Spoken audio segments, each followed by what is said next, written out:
네, 감사합니다. 오늘은 우리가 빌레몬서를 배워보도록 하겠는데요. 빌레몬과 오네시모라는 제목으로 말씀을 살펴보도록 하겠습니다. 빌레몬서는 한 장으로 되어 있습니다. 25절 말씀이 되겠고요.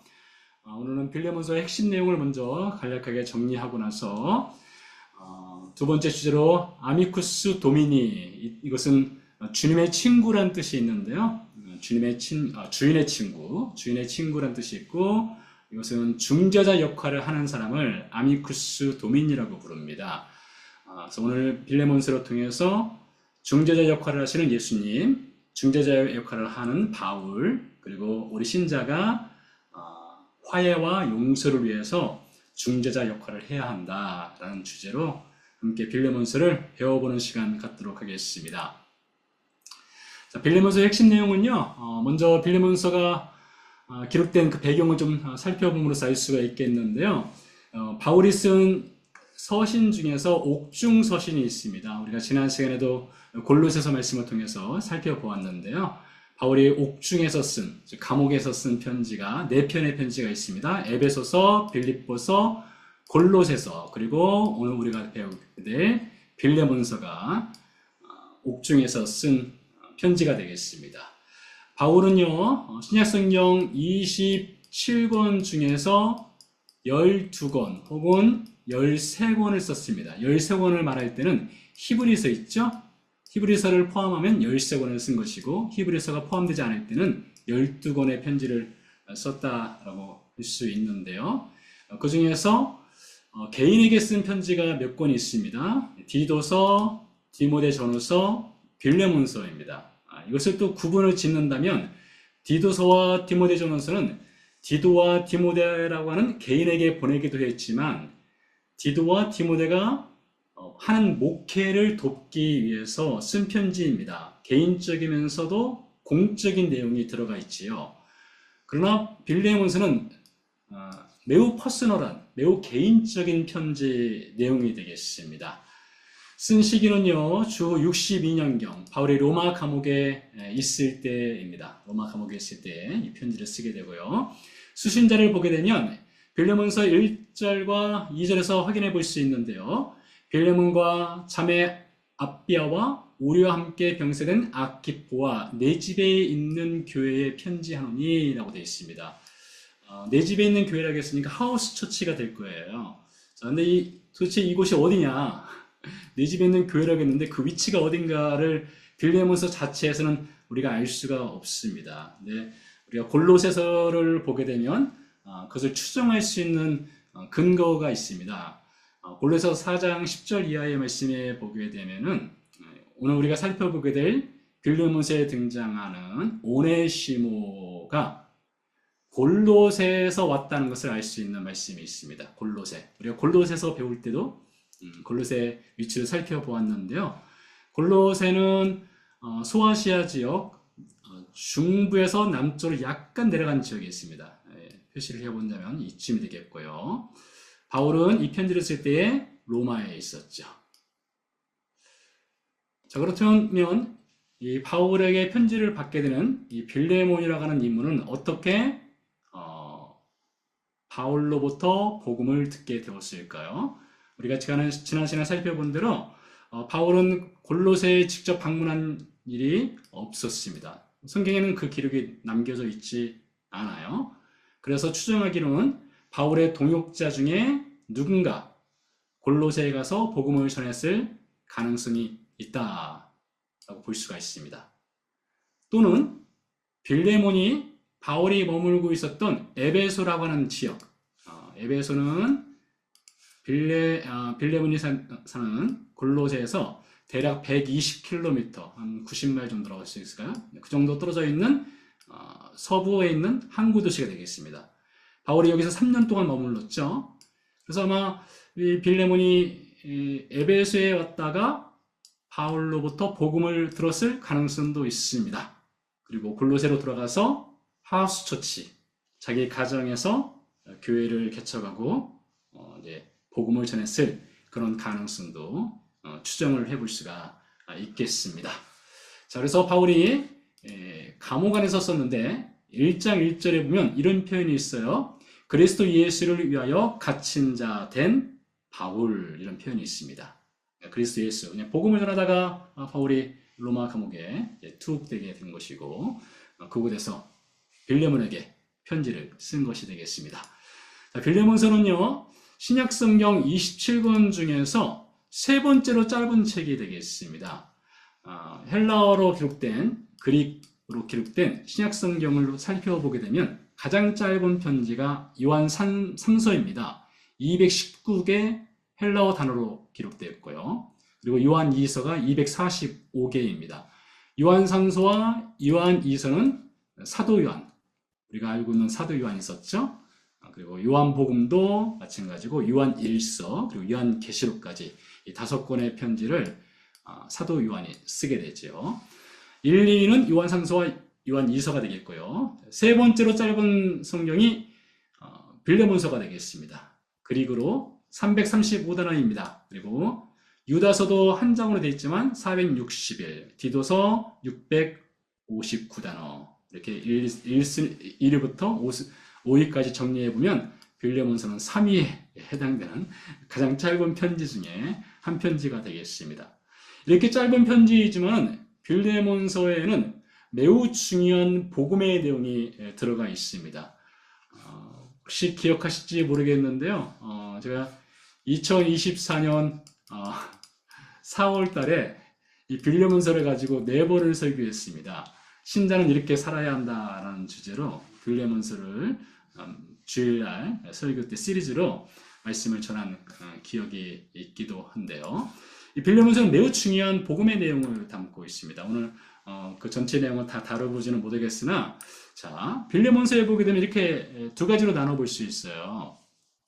기록 목적을 보게 되면 빌레몬의 종이었던 오네시모와 주인 빌레몬 사이에 화해를 위해서, 용서와 화해를 위해서 이 편지를 쓰게 되었습니다.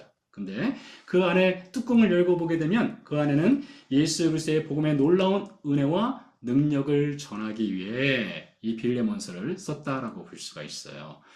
잠시 더 살펴보겠지만 예수님을 믿는 신자인 빌레몬에게는 큰, 정말 엄청난 챌린지가 되는 편지를 빌레몬이 받게 되지요. 그의 종이었던 오네시모와의 관계에 있어서 예수 그리스도를 믿는 신자가 도망간 종을 용서해야 하는 그런 챌린지를 받게 되는 편지가 빌레몬서이기도 합니다. 아주 풍요로운 내용을 담고 있죠. 짧지만 매우 중요한 내용이 있습니다. 자, 빌레몬과 오네시모 사이에 어떤 문제가 발생했을까요? 성경에 찾아보게 되면 11절에 그가 전에는 내게 무익하였으나 라는 편지가 있습니다. 편지글이 있어요. 그러니까 오네시모라는 사람이 빌레몬한테는 무익한 종이었던 거예요. 자, 근데 오네시모라고 하는 이름의 뜻이 오네시모는 유익하다, 유용하다 이런 뜻이 있습니다. 여러분 노예하면은 뭐 종, 노예하면은 가장 중요한 것이 무엇이겠어요? 유익해야 되겠죠. 주인에게 유익한 사람이 돼야 됩니다. 근데 무익한 사람이 되었어요. 자, 그럼 어떻게 해서 오네시모가 빌레몬 주인에게 무익한 인생이 되었을까요? 그리고 그는 도망가게 되는데요.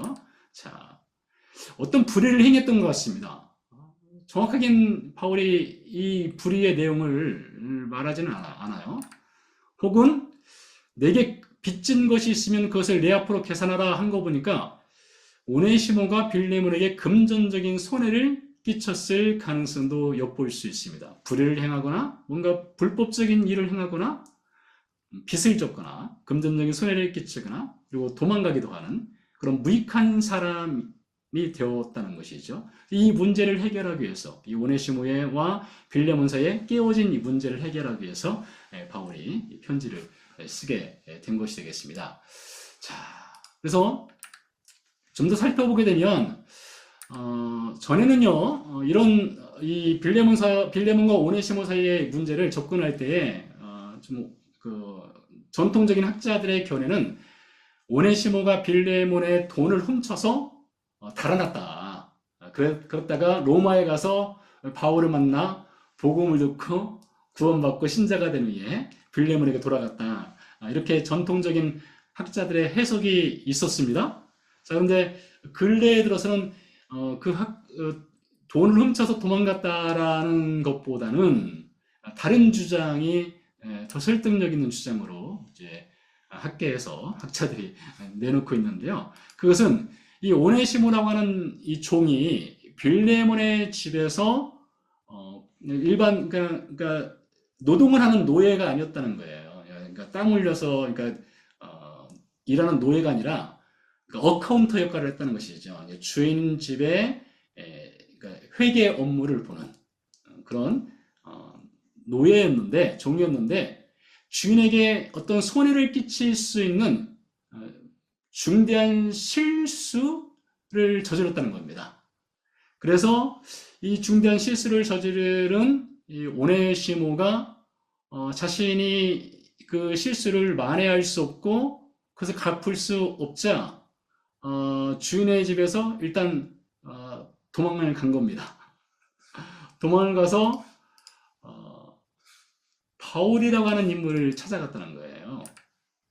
도망가서 로마에 있는 바울을 찾아갔다는 겁니다. 왜 바울을 찾아갔을까요?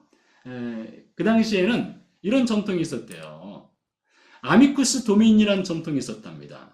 일종의 문화라고 볼 수가 있겠는데요. 주인의 친구를 찾아가서 친구에게 주인과 종 사이에 어긋난 이 문제를 해결해주는 미디에이터, 중재자 역할을 부탁하기 위해서 주인의 친구를 찾아가는 그런 경우들이 있었답니다.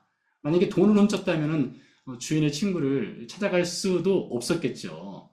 근데 그가 일을 하다가 큰 실수로 주인에게 금전적인 손해를 끼쳤고 그것을 스스로 만회할 수 없기 때문에 빌레몬의 친구인 바울을 찾아갔다는 거예요. 그래서 좀 더 약간 더 추가 설명을 드려본다면은 이 바울과 이 빌레몬 사이의 관계는 보통 관계가 아닙니다.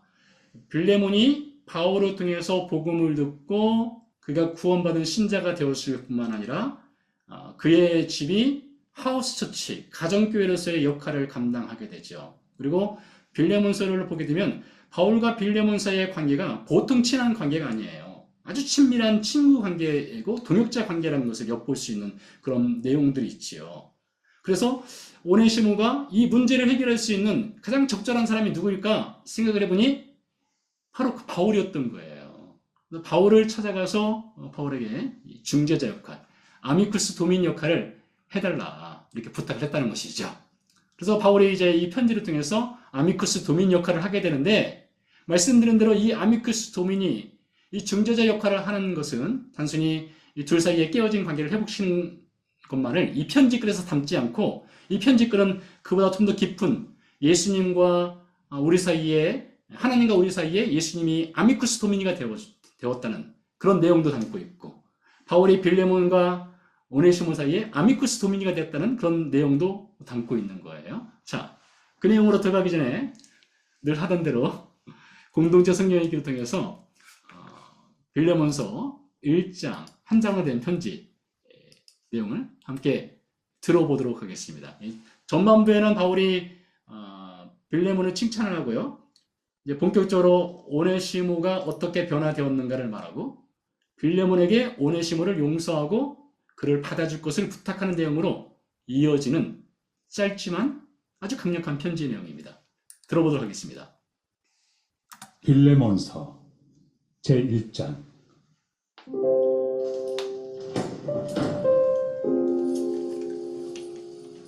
그리스도 예수를 위하여 갇힌 자 된 바울과 및 형제 디모데는 우리의 사랑을 받는 자요 동역자인 빌레몬과 자매 아비아와 우리와 함께 병사된 아키포와 내 집에 있는 교회에 편지하노니 하나님 우리 아버지와 주 예수 그리스도로부터 은혜와 평강이 너희에게 있을지어다. 내가 항상 내 하나님께 감사하고 기도할 때 너를 말함은 주 예수와 및 모든 성도에 대한 내 사랑과 믿음이 있음을 들으니 이로써 내 믿음의 교제가 우리 가운데 있는 선을 알게 하고 그리스도께 이르도록 역사하느니라. 형제여, 성도들의 마음이 너로 말미암아 평안함을 얻었으니 내가 너의 사랑으로 많은 기쁨과 위로를 받았노라. 이러므로 내가 그리스도 안에서 아주 담대하게 내게 마땅한 일로 명할 수도 있으나 도리어 사랑으로서 강구하노라.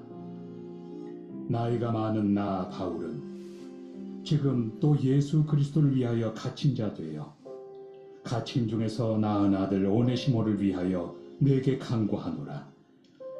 그가 전에는 내게 무익하였으나 이제는 나와 내게 유익하므로 내게 그를 돌려보내노니 그는 내 신복이라. 그를 내게 머물러 있게 하여 내 복음을 위하여 갇힌 중에서 내 대신 나를 섬기게 하고자 하나. 다만 내 승낙이 없이는 내가 아무것도 하기를 원하지 아니하노니 이는 너의 선한 일이 억지같이 되지 아니하고 자유로 되게 하려 함이라.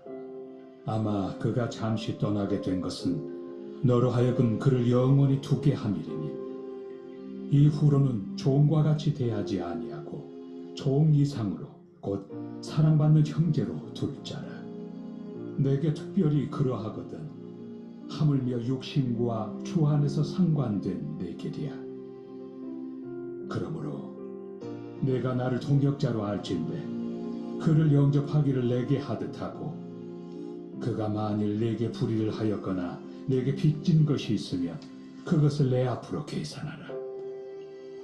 나 바울이 친필로 쓰노니 내가 갚으려니와 내가 이외에 내 자신이 내게 빚진 것은 내가 말하지 아니하노라. 오 형제여, 나로 주 안에서 너로 말미암아 기쁨을 얻게 하고 내 마음이 그리스도 안에서 평안하게 하라.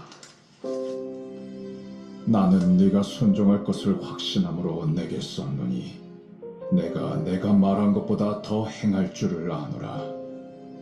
오직 너는 나를 위하여 숙소를 마련하라.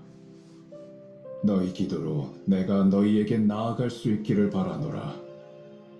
그리스도 예수 안에서 나와 함께 갇힌 자 에바브라와 또한 나의 동역자 마가, 아리스다고, 데마, 누가가 문안하느니라. 우리 주 예수 그리스도의 은혜가 너희 심령과 함께 있을지어다. 네, 바울이 빌레몬에게 쓴 2000년 전 편지를 함께 들어보았습니다. 자, 먼저 아미쿠스 도미니, 주인의 친구로서 중재자 역할을 하는 것, 그 내용 중에서 예수 그리스도의 중재자 역할을 보도록 하겠습니다. 예수님은 하나님과 죄인 사이에 아미쿠스 도미니, 중재자 역할을 하기 위해 세상에 오신 분이죠. 요한일서 4장 10절 말씀에 보니까 이런 말씀이 있습니다. 아주 중요한 말씀이니까 여러분 이 말씀은 꼭 기억하고 외우면 더 좋습니다. 사랑은 여기 있으니 우리가 하나님을 사랑하는 것이 아니요 하나님이 우리를 사랑하사 우리 죄를 속하기 위하여 무엇으로 그 아들을 보내셨음이라 였습니다. 예수님이 하나님과 이 죄인인 우리 사이를 중재하기 위해서 그분이 세상으로 보내심을 받게 되었습니다. 네, 하나님께서 예수님을 보내실 때에 무엇으로 그 아들을 보내셨다? 답이 어떤 것이 들어가면 좋을까요? 4개의 5가지 제사법이 있는데요. 그 중에 화목제라고 있어요. 화목제. 피스 오퍼링. 화목제물로 그 아들을 보내셨음이라 했어요. 그러니까 하나님과 우리 사이의 깨어진 관계를 화목시키기 위해서 예수님이 세상에 보내심을 받았다는 것이죠. 예수님께서 세상에 오셔서 바울의 죄, 빌레몬의 죄, 우리의 죄를 속하시고 하나님과 우리를 화목하게 하시는 역할을 하셨습니다. 지난 시간에 배운 내용이기도 한데요. 이 화목제물, 이 피스 오퍼링은 자원하고 감사하는 예물입니다. 다른 제사들, 예를 들어서 속죄제나 속건제 같은 경우는 이것은 죄를 범하면 이건 맨드터리예요. 이건 의무적으로 반드시 해야 하는 것입니다. 근데 이 화목제물은 발런티어예요. 내가 자원해서 하나님께 드리는 것입니다. 그러니까 예수님께서 세상에 오셔서 이 화목제물이 되시는 것은 어쩔 수 없이 오신 것이 아니라 그분이 자원하여서 세상에 오셨고 자원하여서 십자가에서 죽어주심으로 하나님과 우리 사이를 하나로 묶어 주셨다는 것이죠. 그래서 예수님께서 바울을 하나님과 화목시켰기 때문에 바울은 잘 알고 있어요. 예수님이 어떤 분이시냐? 바울에게는 아미쿠스 도미니와 같은 분이 있어요. 빌레몬도 마찬가지겠죠. 빌레몬도 바울을 통해서 복음을 듣고 나서 예수님은 빌레몬에게는 아미쿠스 도미니와 같은 분이라고 할 수가 있겠죠. 신학자 중에 아더 핑크라고 하는 분이 있는데요. 이런 말을 하였습니다. 이게 마태복음 18장에 보게 되면 1만 달란트 빚진 종에 관련된 비유가 등장하는데요. 이 종이 1만 달란트를 빚져서 그것을 갚을 수 없자 왕이 그 빚을 다 탕감을 해줬습니다. 이 종이 나가다가 자기 친구를 만나게 되죠. 그 친구가 100대 데나리온을 빚을 졌어요. 근데 그것을 갚을 수 없자 그의 멱살을 잡고 감옥에 집어넣는, 용서받았으나 용서하지 않는 문제를 겪고 있었던 종의 비유가 등장을 하죠. 그 본문을 가지고 아더 핑크라고 하는 신학자가 이런 얘기를 했습니다. 저는 하나님께 1만 달란트 빚진 자입니다. 저는 그 빚을 갚을 한 푼도 가지고 있지 않습니다. 그러므로 하나님이 주권적인 은혜로 저를 불쌍히 여기고 모든 것을 거저 주시지 않는 한 제게는 아무런 소망이 없습니다. 이렇게 고백을 했어요. 참 멋지고 아름다운 고백인데요. 이건 아더 핑크 신학자만의 고백이 아니라 사실 우리의 고백이 되기도 하죠. 바울의 고백도 되고 빌레몬의 고백이 됩니다.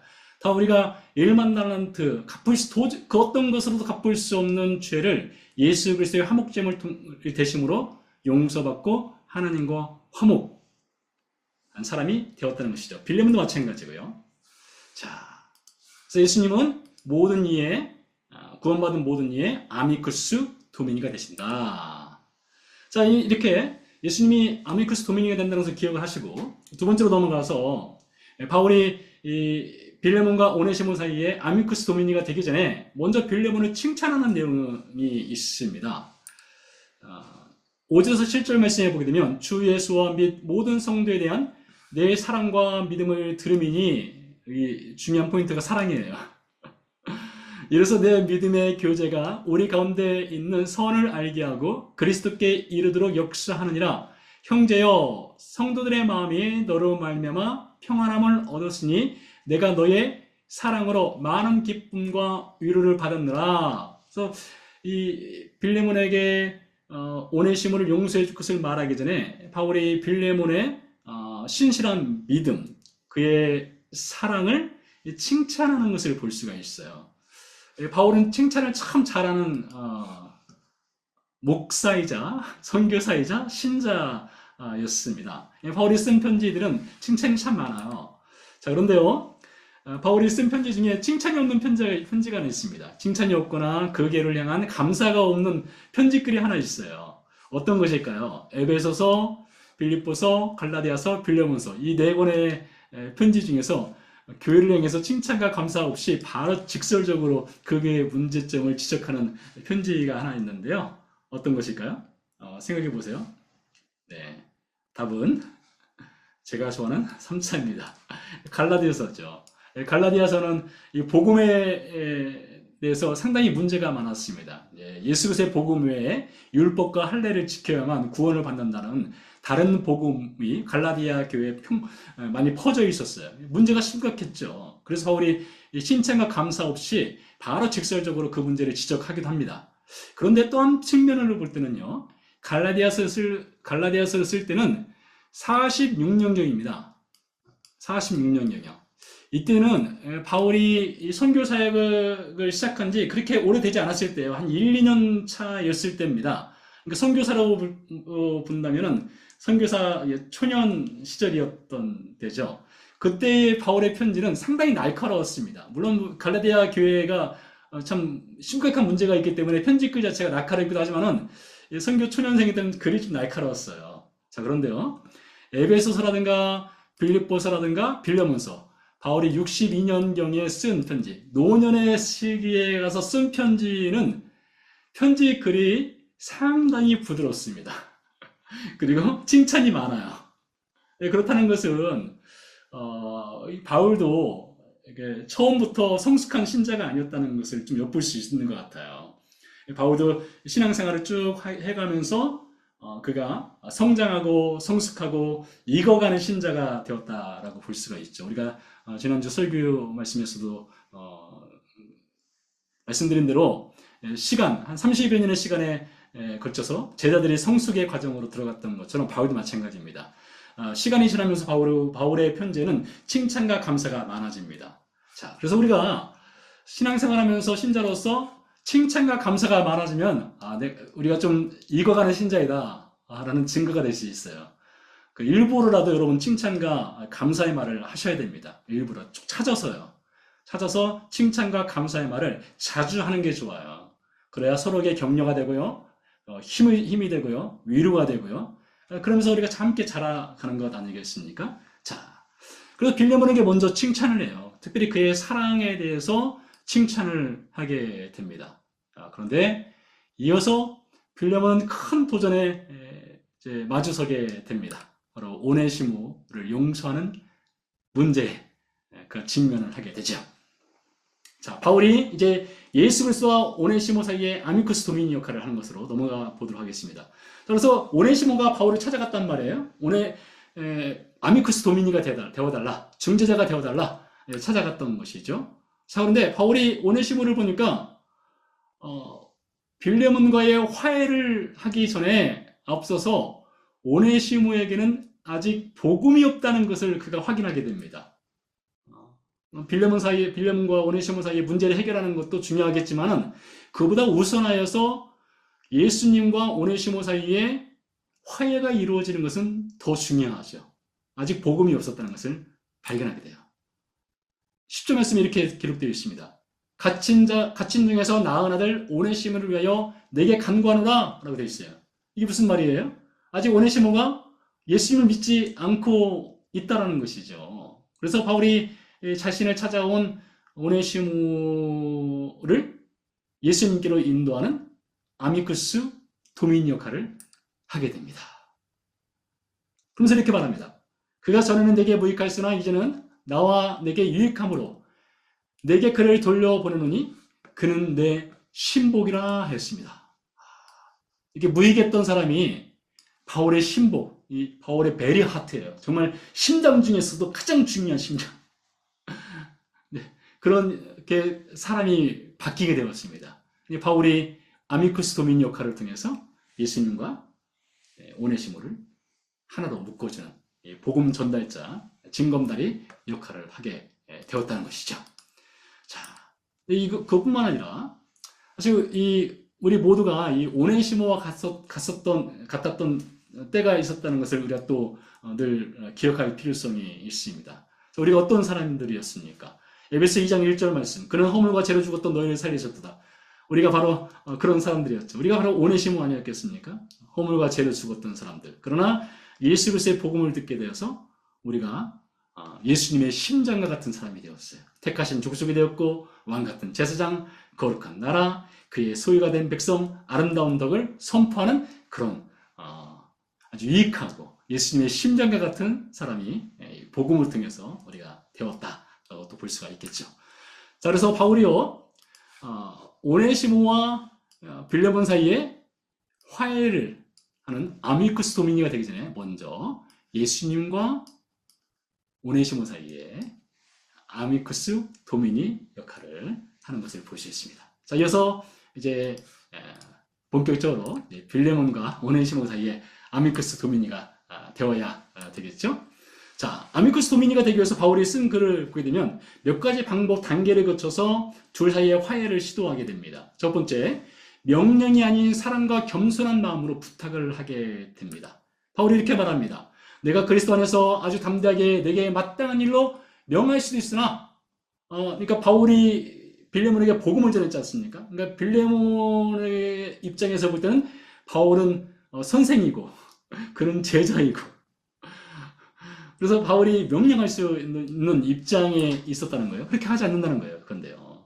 도리어 사랑으로서 간과하노라 내 승낙이 없이는 내가 아무것도 하기를 원하지 아니하노니 라고 했습니다. 명령하지 않습니다. 아주 겸손한 마음으로 사랑으로 부탁을 합니다. 바울이 구약성경 레위기 19장 18절 말씀을 들이밀면서 네 이웃을 내 자신과 같이 사랑하라 했으니 너 사랑해 이렇게 강요하지 않았다는 거예요. 사랑과 겸손한 마음으로 중재 역할을 하는 것을 볼 수 있어요. 다음으로요, 오네시모가 예수 그리스도의 복음을 듣고 그 하나님으로부터 용서를 받았지 않습니까? 용서받은 오네시모는 자신이 금전적 손해나 혹은 불의를 행해서 빌레몬에게 끼쳤던 어떤 손해를 만회하기 위해서, 용서를 구하기 위해서 빌레몬에게 돌아갈 필요가 있죠. 이것도 오네시모 입장에선 큰 챌린지가 되는 것 아니겠습니까? 하나님으로부터 용서받았으니 이제는 주인에게 용서받기 위해서 가야 하는 것이죠. 쉽지 않지만 해야 합니다. 내게 그를 돌려보내느니, 바울이 오네시모를 돌려보내는 거예요. 너 가서 용서 구해라. 가서 무릎 꿇어라. 잘못했다고 말해라. 이렇게 말하는 것이죠. 다음으로요, 빌레몬도 마찬가지입니다. 용서받은 빌레몬, 즉 예수님을 통해서 용서받았으니, 그도 1만 달란트를 탕감받는 용서를 받았으니 오네시모에게 용서 이상의 은혜를 베풀어야 할 것을 바울이 권면합니다. 큰 챌린지가 되지 않겠어요? 이렇게 말하고 있습니다. 이후로는 종과 같이 대하지 않냐고 종 이상으로 곧 사랑받는 형제로 돌아있습니다. 종이었어요, 오네시모는요. 근데 형제로 돌아가겠어요. 그래서 이 부분을 가지고 학자들은 이렇게 해석을 합니다. 오네시모가 노예 신분이었는데 그 노예 신분을 이제 없애고 그에게 시민권을 줘라. 그에게 자유민을 선포해라. 자유인의 신분을 주어라. 그렇게까지 해라. 라고 하는 도전으로 이렇게 해석을 하거든요. 그래서 용서받은 빌레몬은 또 오네시모에게 용서 이상의 은혜를 베풀어라. 이렇게 권면한다는 것이죠. 근데요, 용서가 그냥 되는 것이 아닙니다. 대가 지불이 있어야 됩니다. 바울이 이렇게 말합니다. 그가 만일 내게 불의를 하였거나 내게 빚진 것이 있으면 그것을 내 앞으로 계산하라 하였습니다. 그러니까 우리가 어떤 경우에는 어떤 금전적인 문제로 인해서 서로 관계가 깨질 수도 있지 않겠어요? 근데 그 부분에 있어서는 구약 성경에서는 금전적인 손해를 끼쳤으면 그것을 반드시 대갚아 줄 것을, 보상까지 해줄 것을 명하고 있거든요. 누가복음 19장에 보면은 삭개오가 그렇게 했죠. 내가 누구에게 토색한 것이 있으면 그것을 갚을 뿐만 아니라 4배로 갚겠습니다. 라고 말을 하지 않습니까? 그런 것처럼 바울도 이렇게 말하고 있어요. 그가 금전적인 손해를 끼쳤으면 내가 갚아주마. 이렇게 말을 하고 있죠. 용서엔 대가 지불이 필요합니다. 나 바울의 친필로서니 내가 갚으려니와 내게 이에 내 자신이 내게 빚진 것은 내가 말하지 아니하노라. 그러면서도 바울이 빌레몬에게 기억나게 합니다. 너도 빚진 것 있어. 너도 용서받은 것 있어. 그러니 너도 용서해야 돼. 이 말을 이어가는 것을 볼 수 있습니다. 자, 우리 속담에 이런 말 있죠? 싸움은 말리고 흥정은 부치랬다고 했습니다. 나쁜 일은 말리고 좋은 일을 권해야 함을 비유적으로 이루는 말이라고 해석을 하는데요. 바울이 참 이거 잘했습니다. 싸움은 말리고요, 흥정은 붙였어요. 고린도서 5장 18절 말씀해 보니까 이렇게 말하고 있습니다. 우리에게 화목하게 하는 직분을 주셨으니, 여러분, 우리 모든 신자는 화목하게 하는 직분을 받은 사람들이에요. 아미쿠스 도미니가 되도록 부르심을 받았습니다. 그런 여러분, 교회 내에서든지 우리 직장 생활에서든지 가정 생활에서든지 아미쿠스 도미니가 되어가십시오. 싸움은 말리고 흥정은 붙이십시오. 화목하게 하는 직분을 감당하십시오. 그것이 우리에게 주어진 신자의 거룩한 직분이라고 할 수가 있겠습니다.